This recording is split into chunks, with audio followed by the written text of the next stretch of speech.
la saveur divine. Cette bonne nouvelle du royaume sera prêchée dans le monde entier pour servir de témoignage à toutes les nations. Alors viendra la fin.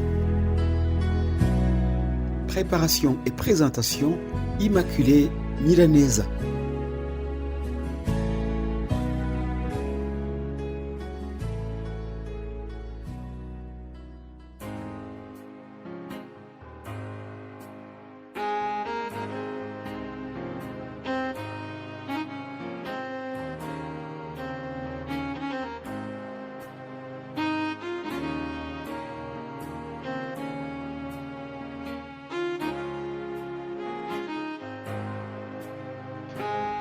Chers frères et sœurs, très chers amis qui suivent cette émission Saveur divine, je vous salue chaleureusement au nom de Jésus-Christ.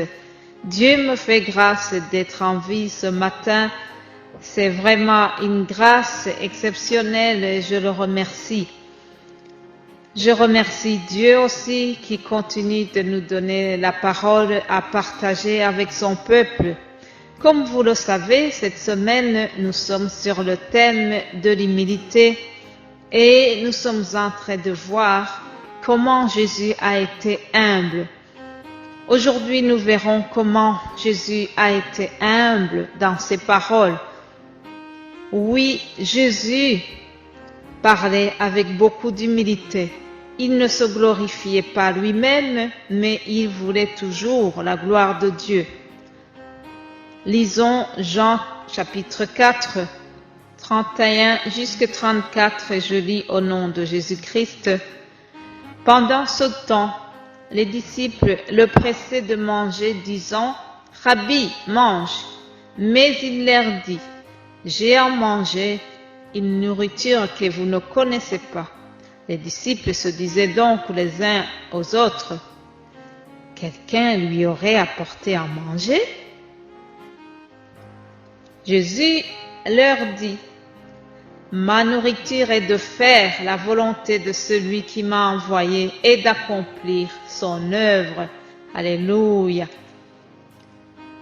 Jésus-Christ, le Seigneur, parlait toujours avec beaucoup d'humilité et il voulait toujours mettre son Père en avant.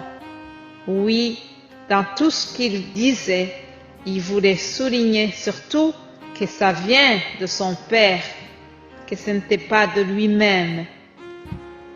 Lisons également l'Évangile selon Matthieu 27, 13 à 14. Alors Pilate lui dit, « N'attends-tu pas combien de choses il t'accuse ?»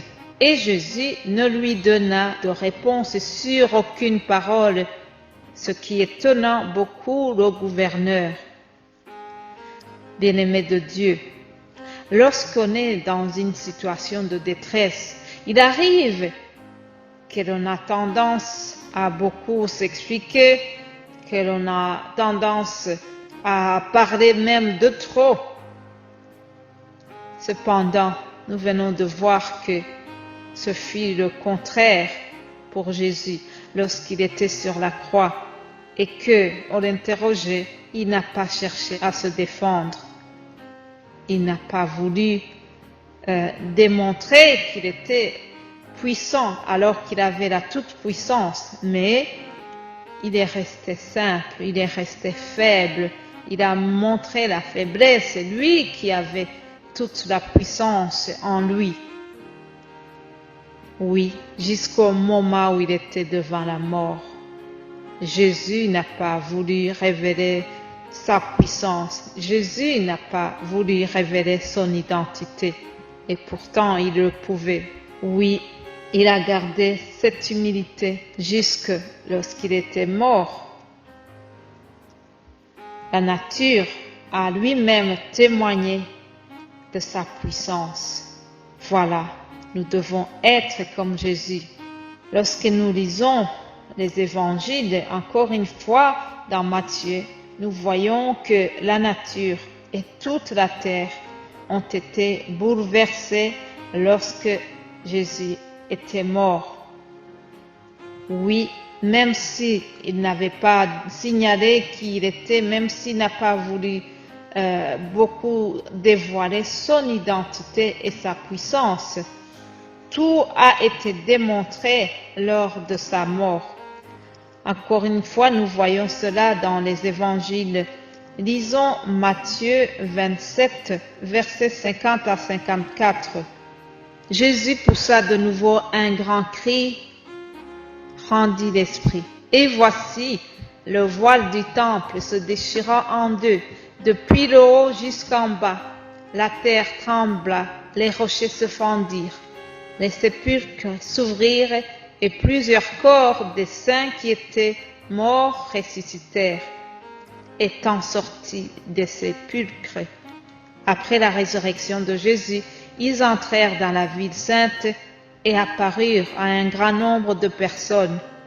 Le centenier et ceux qui étaient avec lui pour regarder Jésus, ayant vu le tremblement de terre et ce qui venait d'arriver, furent saisis d'une grande frayeur et dirent: assurément, cet homme était le Fils de Dieu. Alléluia! Assurément, cet homme était le Fils de Dieu. Mon frère, ma sœur, la terre a tremblé. Les événements se sont déchaînés pour élever celui qui, pendant 3 années de son ministère, était resté humble, celui qui, pendant les 3 années, n'a pas voulu se montrer, n'a pas voulu se gonfler, n'a pas voulu démontrer comment il est lui-même Dieu, comment il est fort, mais tout ce qu'il a fait, il le faisait avec beaucoup d'humilité. Il n'a pas fait sa publicité. Même quand il guérissait les malades, il leur disait: allez et ne le dites à personne. Oui, Jésus a tenu à garder la plus grande simplicité, mais la nature a témoigné sa puissance. Demain, je reviendrai sur cela, mais je vous propose de prier avant de terminer. Seigneur Jésus, toi dont les paroles et tous les gestes étaient accompagnés par une grande humilité, donne-nous d'être humbles comme toi-même. Ton humilité est désirable, Seigneur. Ton humilité est louable. Ton humilité est source de la sagesse. Seigneur, ton humilité est l'origine de beaucoup de bien et nous voulons avoir cette humilité. Ô Saint-Esprit de Dieu, je te supplie, viens à notre secours. Viens nous aider pour que nous ayons la même humilité venant du Seigneur Jésus. C'est au nom de Jésus-Christ que j'ai prié. Amen.